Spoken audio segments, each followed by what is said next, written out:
Hello everyone, welcome to the SMU Academy. And यहाँ पे हम आपके लिए यूपीएससी के प्रीवियस ईयर के क्वेश्चंस लेके आए हैं जो कि ज्योग्राफी सब्जेक्ट के हैं। एनसी आपको देखना है कि आप कितने स्कोर कर पाते हैं, कितना आपने इन एग्जाम्स को एनालाइज किया है और अपना लेवल चेक कीजिए। यहाँ पे सॉल्व करने की कोशिश करनी है, साथ ही आप कमेंट बॉक्स में भी आप आंसर दे सकते हैं। तो चलिए स्टार्ट करते हैं यहाँ पे। So welcome to the SMU Academy, I am Meena Bhardwaj. Next start करते हैं। यहाँ पे फर्स्ट क्वेश्चन है, ऑन 21 जून द सन। तो यहाँ पे ऑप्शन दिए हुए, does not set below the horizon at the Arctic Circle, does not set below the horizon at Antarctic Circle, shines vertically overhead at noon on the equator, shines vertically overhead at the Tropic of Capricorn. तो यहाँ पे क्या option आपका correct होगा वो choose आपको करना है एंड आप आंसर देने की कोशिश कीजिए। ओके, फिर हम इसे डिस्कस करते हैं। तो ये क्वेश्चन आपसे पूछा गया था एंड इसका जो करेक्ट आंसर है वो है A, does not set below the horizon at the Arctic circle. C, आपको पता होना चाहिए कि 21 जून क्या होता है, आपका एक तरह से समर सॉलिस्टिस के नाम से इसे जाना जाता है। सी, अगर आपसे पूछा जाए तो does not set below the horizon at Arctic Circle का मतलब होता है summer solstice, and does not set below the horizon at Antarctic Circle means winter solstice. Shines vertically overhead at noon on the equator means equinox, यानी कि exact वो equator के ऊपर होता है और आपके सर के ऊपर होता है। And shines vertically overhead at the Tropic of Capricorn means winter solstice.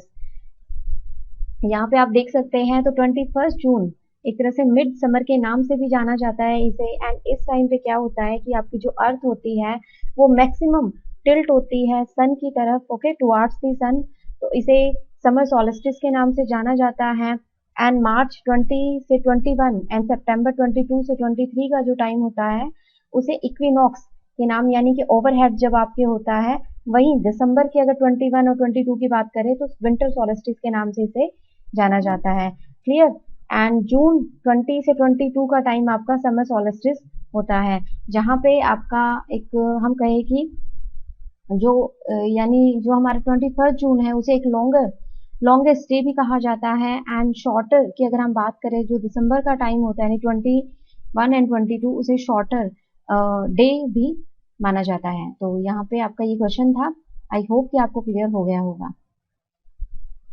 And इसके ऑपोजिट ही होता है जब आपका does not set below the horizon at Arctic Circle का मतलब है इसके ऑपोजिट, यानी कि यहाँ पे अगर दिन है तो उसके जो ऑपोजिट अंटार्कटिका में रात होगी। ये चीज भी आपको याद रखनी है। वहीं आपका इक्वेटर का भी ऑपोजिट होता है। ओके, तो next question, why are dew drops not formed on a cloudy night. Dew drop जो है वो फॉर्म क्यों नहीं होती है क्लाउडी नाइट्स में। तो यहाँ पे ऑप्शन है, cloud absorb the radiation release from the earth surface, cloud reflect back the earth radiation, the earth surface would have low temperature on cloudy nights, cloud deflect the blowing wind to ground level। तो options यहाँ पे से question ध्यान से पढ़ना है, why are dew drops not formed, okay, क्यों नहीं बनती है क्लाउडी नाइट्स में। तो जो आपका नोट होता है वो एक तरह से ट्रिकी होता है, तो क्वेश्चंस आपको ध्यान से पढ़ने होते हैं। यहाँ पे आपका जो करेक्ट ऑप्शन है वो है B, okay, cloud reflect back the earth radiation. Why this option is because जो फेवरेबल वेदर कंडीशन होती है ड्यू के लिए, उसके लिए clear sky, light wind, decent soil moisture and low temperature की जरूरत होती है। क्लियर। एंड और अगर हम बात करें इसमें तो क्लाउड जो होते हैं रिफ्लेक्ट करते हैं back the earth radiation. Okay, it means कि जो प्रिवेंट करते हैं आपके टेम्परेचर को लो होने से। एंड इससे क्या होता है कि जो नाइट होती है वार्मर हो जाती है, जिससे कि जो ड्यू बनने के जो चांसेस होते हैं वो काफी कम हो जाते हैं। ओके, तो ये चीज आपको याद रखनी है। यहाँ पे कुछ फेवरेबल जो वेदर कंडीशंस है ड्यू ड्रॉप बनने के लिए वो चीज आपको पता होनी चाहिए, clear sky, light wind, decent soil moisture and low temperature. और अगर आप क्लाउड रिफ्लेक्ट की बात करेंगे तो उससे टेम्परेचर बढ़ जाएगा एंड जिसकी वजह से ड्यू नहीं बन पाएंगी। तो ये आपका क्वेश्चन था।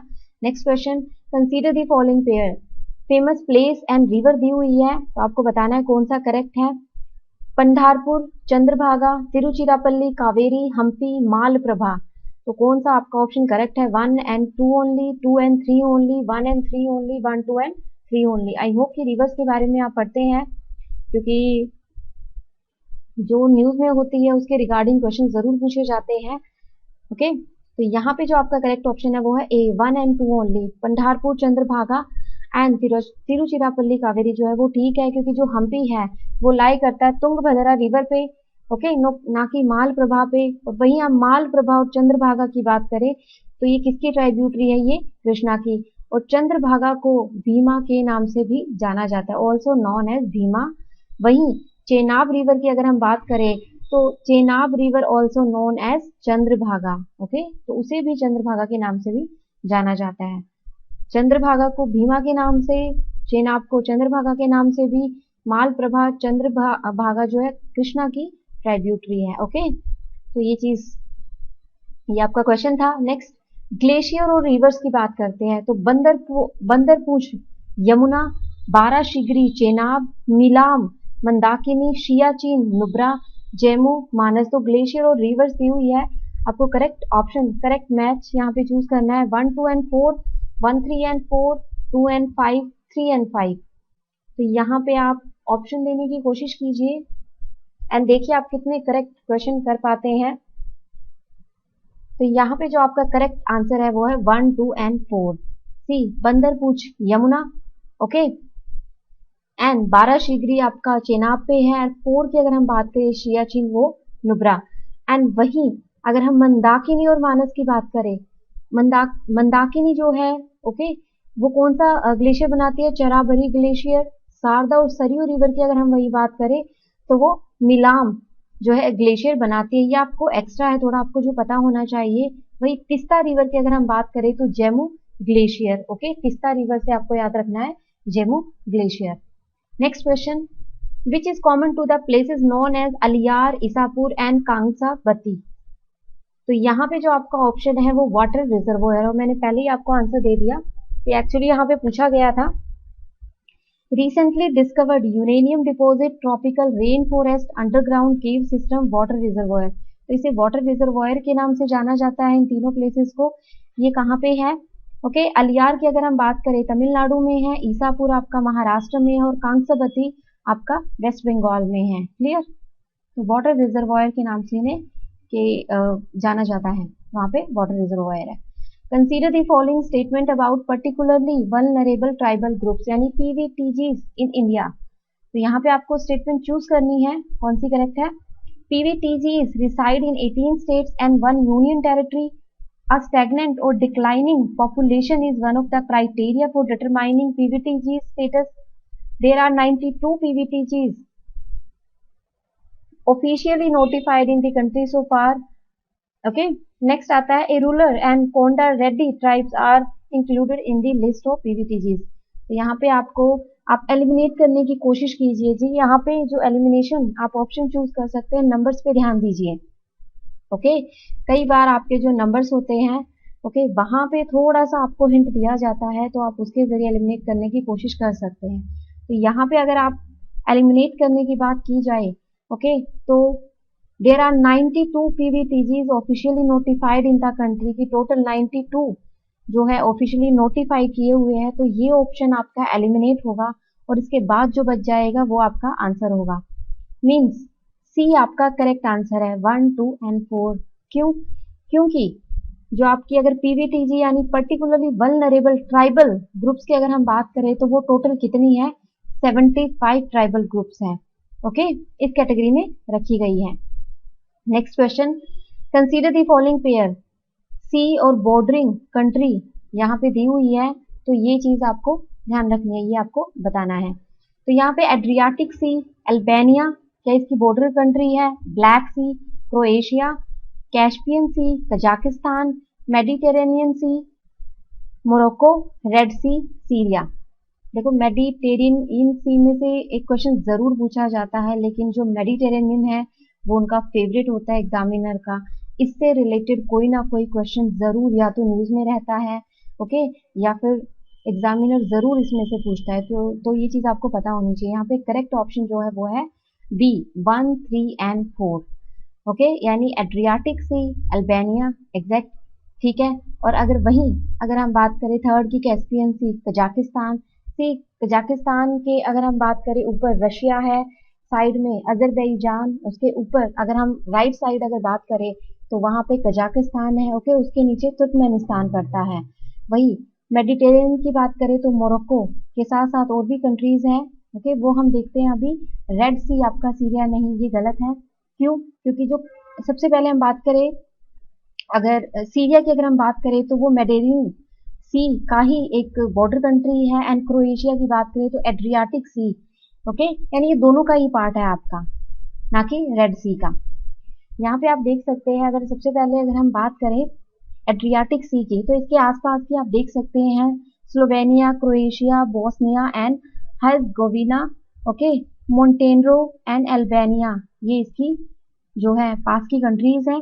वहीं अगर हम मेडिटेरेनियन सी की बात करें तो इसके साइड में आप देख सकते हैं ये पूरा फैला हुआ ऊपर मोनाको से लेके ओके, मोनाको हो गया, इधर स्पेन हो गया, सॉरी फ्रांस हो गया, इधर स्पेन हो गया, मोरक्को हो गया, अल्जीरिया, तुनिशिया, लीबिया, ओके, ये चारों तरफ से घिरा हुआ है। वहीं अगर हम ब्लैक सी की बात करें तो ब्लैक सी के आसपास आपकी जो कंट्रीज है वो इसमें नहीं है, लेकिन आपको थोड़ा सा मैं हिंट दे दूं, रोमानिया हो गया, Bulgaria, Ukraine, okay, Russia, Georgia और नीचे तुर्की। तो ये आपको थोड़ा सा याद रखना है। वहीं अगर हम डिस्कस कर चुके हैं आपका एड्रियाटिक सी के साइड में आपको दिखाई, सॉरी कैस्पियन सी की अगर हम बात करें तो रशिया, अजरबैजान, कजाकिस्तान, तुर्कमेनिस्तान और नीचे आपका ईरान पड़ता है। Next, which one of the following is an artificial lake? तो आपको ये एक्चुअली पता होना चाहिए, जो हमने सी के बारे में पढ़ा है ये आपको जरूर जरूर देखना है मैप में। अच्छा, which one of the following is an artificial lake? Kodaikanal, Tamil Nadu, Kolleru, Andhra Pradesh, Nainital, Uttarakhand, Renuka, Himachal Pradesh, okay, ये चीज आपको बतानी है, तो इनमें से ऑप्शन चूज कीजिए आप, एंड आपका करेक्ट आंसर है ए, कोदाई कनाल जो है वो तमिलनाडु में है और एक आर्टिफिशियल लेक के नाम से तो जाना ही जाता है, साथ ही largest fresh water lake of India है, एंड रामसर साइट का भी पार्ट है। रामसर साइट आपके कन्वेंशन है, वेटलैंड के लिए कन्वेंशन है, 1971 में कन्वेंशन बनी थी, ओके। तो इंडिया की अगर हम 2019 की बात करें तक तो 37 रामसर साइट्स थी, एंड अभी बिल्कुल आई थिंक आज की ही न्यूज है द हिंदू की कि महाराष्ट्र की एक जो क्रीक फ्लेमिंगो सेंचुरी है उसको भी रामसर साइट में रखने के लिए एक प्रपोजल रखा गया है। सो देखते हैं कि वो उसे ऐड किया जाता है या नहीं, अदरवाइज वो भी एक रामसर का पार्ट होगी, ओके, महाराष्ट्र की creek flamingo century.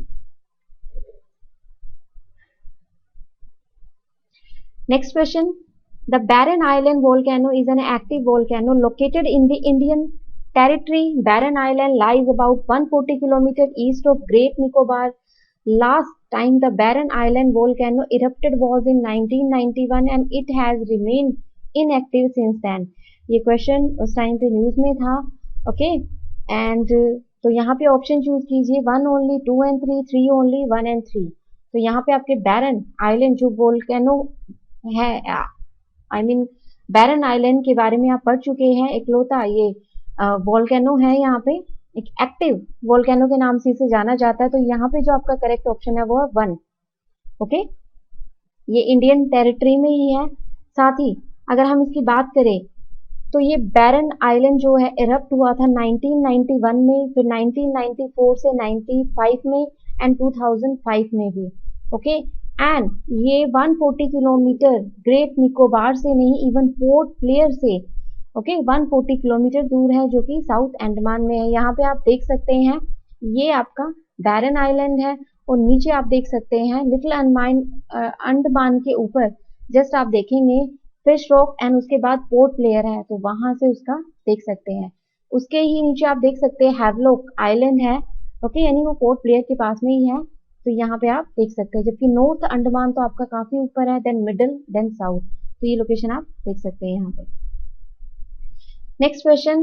In India, consider the following statement. In India, state government do not have the power to auction non-coal mines. Second option, Andhra Pradesh and Jharkhand do not have gold mines. Rajasthan has iron ore mines. तो which of the statement given about is are correct? 1 2 2 only, 1 3 and 3 only. Choose कीजिए इसमें से। Yes, एक amendment हुआ था, तो ये उसी के रिगार्डिंग क्वेश्चन पूछा गया था। तो यहाँ पे जो आपका ऑप्शन है वो है 3, करेक्ट है। Rajasthan has iron ore mines. साथ ही अगर हम अमेंडमेंट की बात करें, जो MMDR एक अमेंडमेंट हुआ था 2015 में, ये आया था, स्टेट गवर्नमेंट ने क्या किया था कि वो कंडक्ट कर सकते हैं ग्रांट ऑफ मिनरल कंसेशन, यानी ऑक्शन कर सकते हैं, यानी ग्रांट एक तरह से दे सकते हैं ऑक्शन के लिए।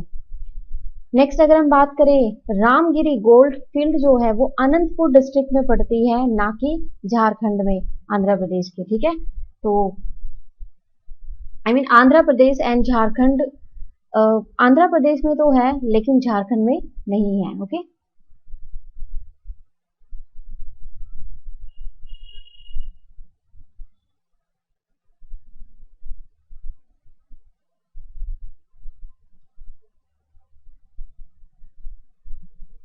okay, next question, among the following cities which one lies on a longitude closest to that of Delhi?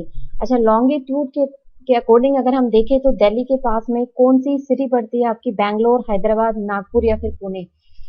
Okay, तो यहाँ पे आपका जो करेक्ट ऑप्शन है बैंगलोर। मैंने बहुत क्विक आंसर दे दिया क्योंकि आपको ये आपको दिखाने के लिए, आपको बताने के लिए जरूरी है। तो हम लॉन्गिट्यूड के जरिए ये चीज देखते हैं। ओके, ये आपका मैप है एंड यहाँ पे अगर आप लॉन्गिट्यूड देखें, ओके, और हम यहाँ पे अब हैदराबाद, नागपुर, पुणे और बेंगलोर की अगर लोकेशन देखें तो बेंगलोर आप देख सकते हैं नीचे, सबसे नीचे बेंगलोर बहुत ही पास में है। अगर हम नॉर्थ की बात करें तो और भी सिटीज आती है, लाइक फरीदाबाद हो गई, भोपाल हो गई एंड, लेकिन यहाँ पे जो दी हुई है ऑप्शन उसके अकॉर्डिंग बेंगलोर आपका सबसे पास में है। एंड उसके बाद अगर हम हैदराबाद की बात करें तो आप लोकेशन देख सकते हैं, वो भी दूर है। फिर नागपुर भी आपका दूर पड़ता है एंड पुणे तो आपका, ठीक है, काफी साइड में हो जाता है। तो ये तीनों ही ऑप्शन आपके करेक्ट नहीं है। तो बेंगलोर आपका करेक्ट है। अगर फरीदाबाद दे दिया जाता, भोपाल दे दिया जाता तो थोड़ा कंफ्यूजिंग हो जाता क्योंकि वो भी काफी क्लोज है। नेक्स्ट क्वेश्चन की तरफ बढ़ते हैं। With reference to Indian Ocean Dipole, sometime mentioned in the news while forecasting Indian monsoon, which of the following statement are correct? तो IOD के ऊपर कई बार क्वेश्चन पूछा जाता है आपका, तो आपको इसके बारे में पता होना चाहिए क्या है ये। यानी Indian Ocean Dipole phenomenon is characterized by a difference in sea surface temperature between tropical Western Indian Ocean and tropical Eastern Pacific Ocean। इस ऑप्शन को आप आसानी से चेक कर सकते हैं क्योंकि आपका जो नाम दिया हुआ है उसके अकॉर्डिंग ही इस स्टेटमेंट को अगर ध्यान से पढ़ेंगे तो आप इजीली समझ जाएंगे। एंड आईओडी फिनोमेनन की अगर हम बात करें, can influence an El Nino impact on the monsoon. तो यहाँ पे ऑप्शन चूज कीजिए, 1 only, 2 only, both 1 and 2, neither 1 nor 2। तो यहाँ पे आप फर्स्ट को इजीली एलिमिनेट कर सकते हैं एंड आपका करेक्ट आंसर होगा बी, 2 ओनली। वाई? बिकॉज अगर हम सबसे पहले इंडियन ओशियन डाइपोल की बात करें तो यहाँ पे जो डिफरेंस होता है सी सरफेस टेम्परेचर, ओके, एक तरह से सी टेम्परेचर के नाम से इसे जाना जाता है, यानी सरफेस टेम्परेचर जब आपका चेंज होता है तो उसे इंडियन ओशियन डाइपोल कहा जाता है। एंड ये कहाँ पे है? Western Indian Ocean and eastern part of Indian ocean. तो ये चीज आपको सॉरी, यहाँ पे जो आपका फर्स्ट ऑप्शन में दिया है western Indian Ocean, tropical western Indian Ocean and tropical eastern Pacific, no Pacific नहीं, आपका इंडियन ओशियन का ही, ओके, ये एक तरह से वही का जो टेम्परेचर होता है उसके जरिए मेजर किया जाता है। तो western Indian Ocean and eastern part of the Indian ocean का की सी सरफेस का जो टेम्परेचर होता है। साथ ही जो पॉजिटिव आयोड होता है वो फेवर करता है मॉनसून, यानी कि इंडिया में जो एक मॉनसून चेंज देखा जाता है, ओके, आपका मॉनसून सीजन या बारिश जो होती है उसमें एक मेजर रोल ये प्ले करता है। यहाँ पे आप देख सकते हैं, ओके, समझ सकते हैं। जब आपकी क्या कहते हैं, कन्वेक्शन के जरिए जब आपकी कन्वेक्शन यहाँ पे बढ़ती है तो आपका जो टेम्परेचर होता है वो बढ़ जाता है, यानी आपका जो सरफेस लेवल होता है वो वार्मर होता है देन नॉर्मल एंड उसकी वजह से बारिश होती है, ओके, आपके मॉनसून में चेंज आता है।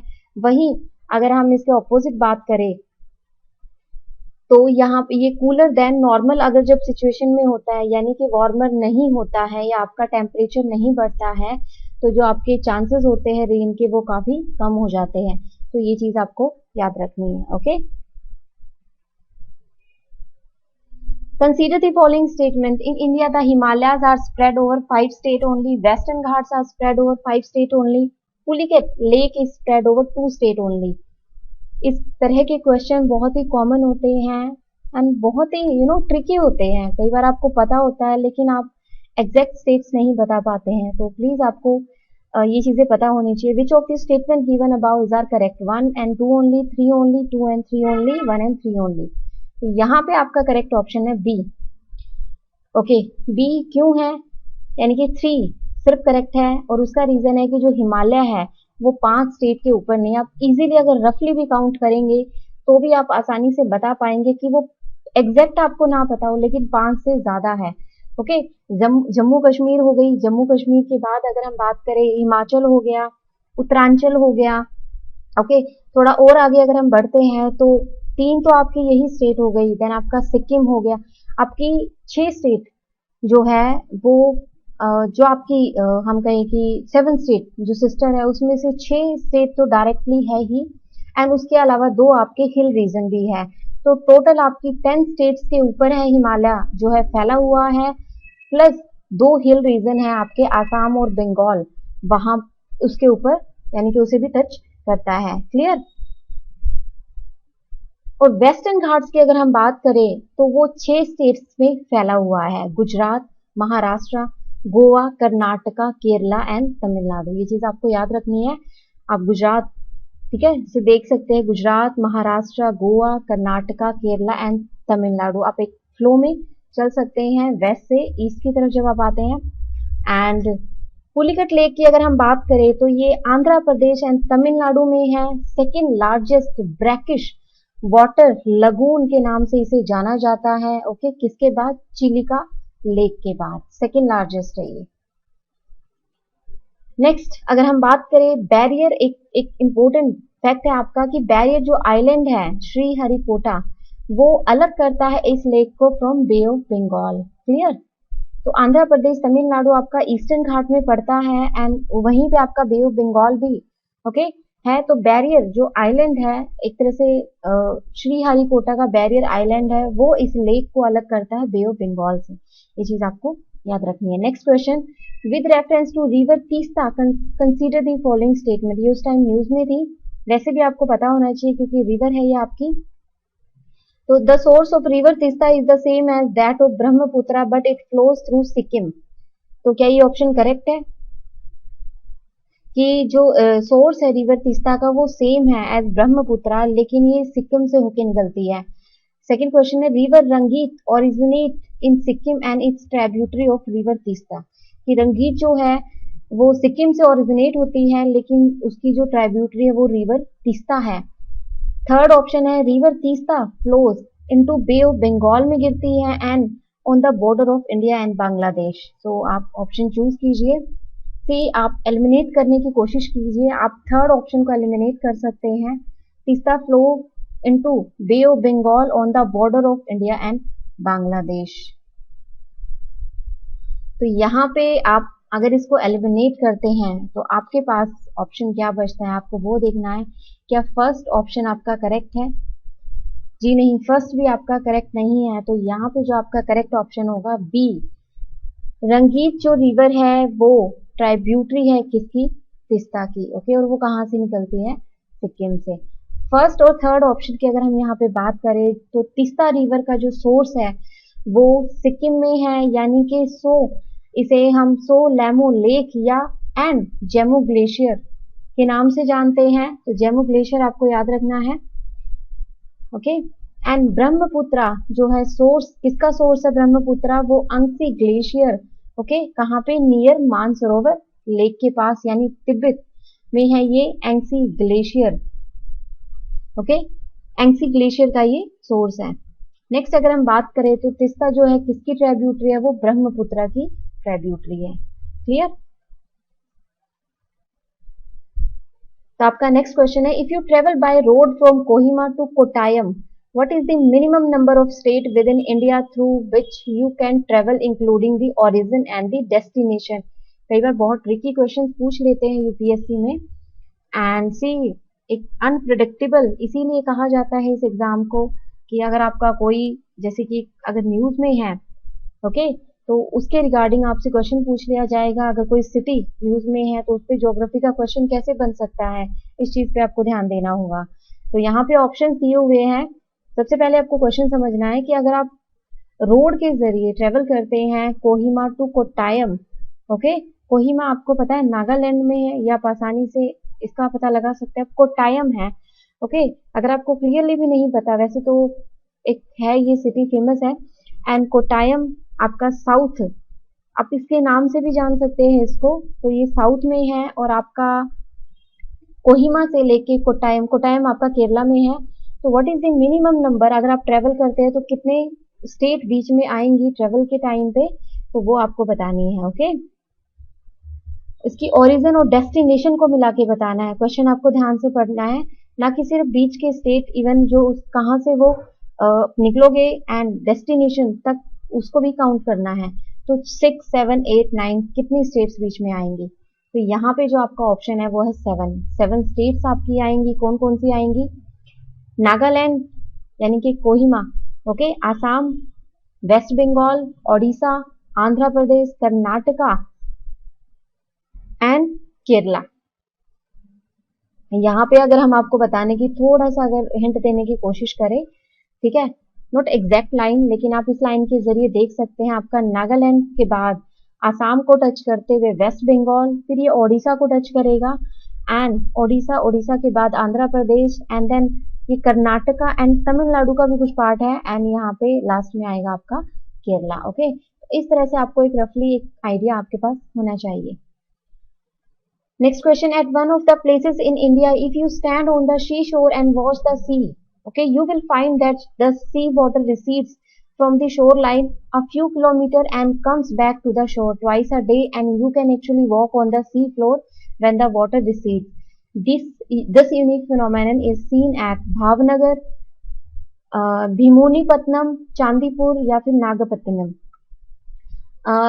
इंडिया में एक ऐसा प्लेस है जहाँ पे अगर आप उसके किनारे पे यानी कि समुद्र के किनारे पे अगर आप खड़े होते हैं तो वहां का जो पानी है वो कई किलोमीटर तक बैक जाता है ओके और जब वो पीछे जाता है तो उसके बाद आप उस शोर पे जो है खड़े हो सकते हैं एंड एक तरह से काफी यूनिक होता है आप उस पर चल सकते हैं उस सी फ्लोर पे यानी कि पानी आपका इतना पीछे तक जाता है तो ये कहाँ का दृश्य है और ये दिन में 2 बार होता है ठीक है तो ये आपका ऑप्शन है सी चांदीपुर में ये नज़ारा देखा जाता है और ये आप वहाँ पे अगर आप कभी गए हैं ओके या आप जाके चेक कर सकते हैं तो ये ओडिशा में है चांदीपुर कहाँ पे है ओडिशा में जो वाटर है वो रिसीड होता है 5 किलोमीटर तक जाता है और ये कब जाता है एब टाइड के टाइम पे यानी कि जब टाइड आपकी लो होती है उस टाइम पे और उस टाइम पे आप सी फ्लोर पे चल सकते हैं एंड चांदीपुर के लिए अगर हम एक और फैक्ट की बात करें तो also known as a missile test range के लिए भी जाना जाता है यानी कि टेस्टिंग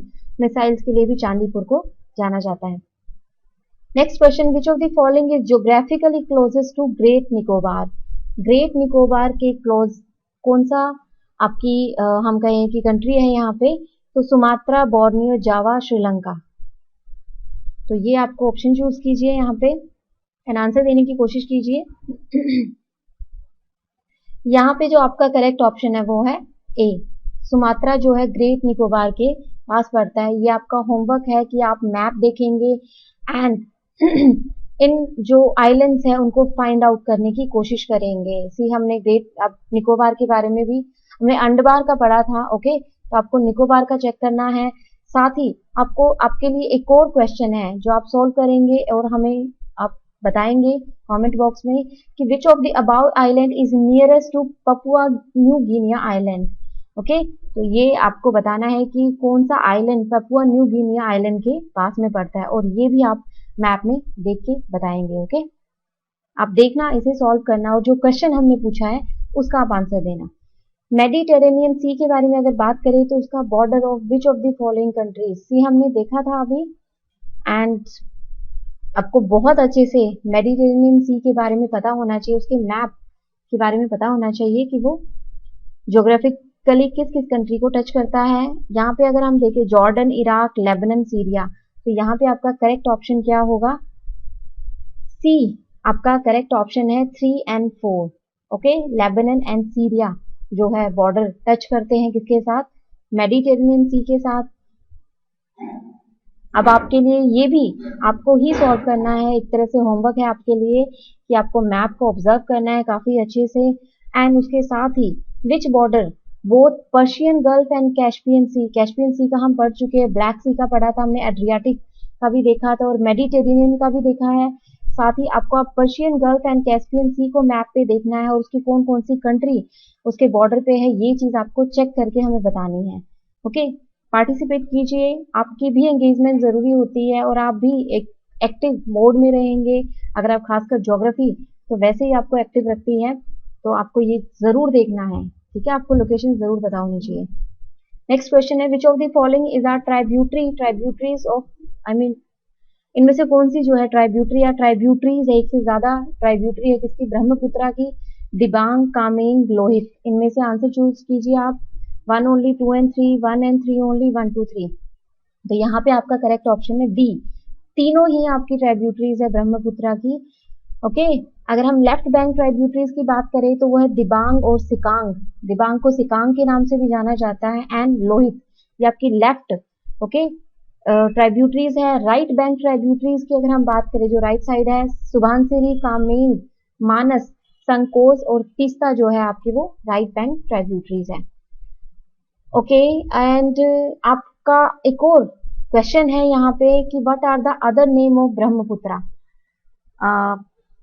आप बता सकते हैं आसानी से अगर आप पढ़ते हैं रिवर्स के बारे में, तो ब्रह्मपुत्रा का दूसरा नाम क्या है और नाम क्या है ब्रह्मपुत्रा के, ये आपको बताना है। ये भी आपके लिए क्वेश्चन है, होमवर्क है आपके लिए। Next question, in which of the following regions of India are shale gas resources found. तो यहाँ पे आपको एक, मैं ऑलरेडी यहाँ पे थोड़ा आपको बता दिया कि शेल गैस क्या होती है, ठीक है? तो शेल इस सेडिमेंट्री रॉक होती है आपकी, मड, क्ले, जो सिल्ट से बनी होती है।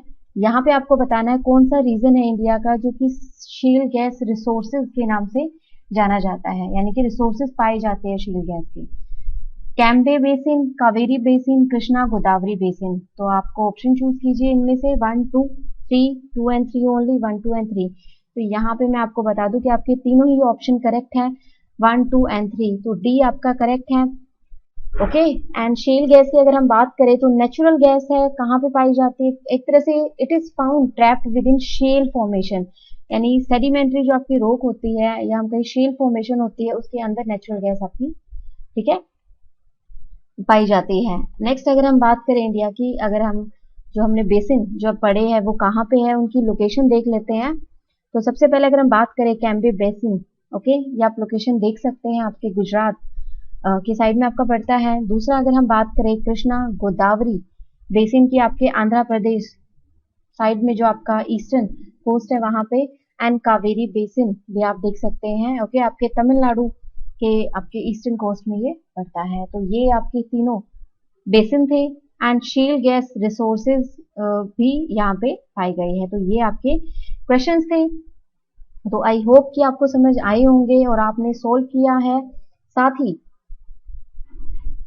आपने स्कोर भी अपने चेक किए हैं, और नहीं तो आप इन्हें सॉल्व करेंगे, रिवाइज करेंगे और जो हमने क्वेश्चन दिए आप उनको उनके आंसर्स देंगे। तो don't forget to like, share, subscribe the channel and please press the notification bell icon, ताकि हम आपको और जो पेपर्स अपडेट्स लेके आएंगे वो आपको मिलती रहे। साथ ही हमने हिस्ट्री का कोर्स शुरू किया हुआ है, ओके, वो आप चैनल पे जाके देख सकते हैं। Okay, thank you so much for watching.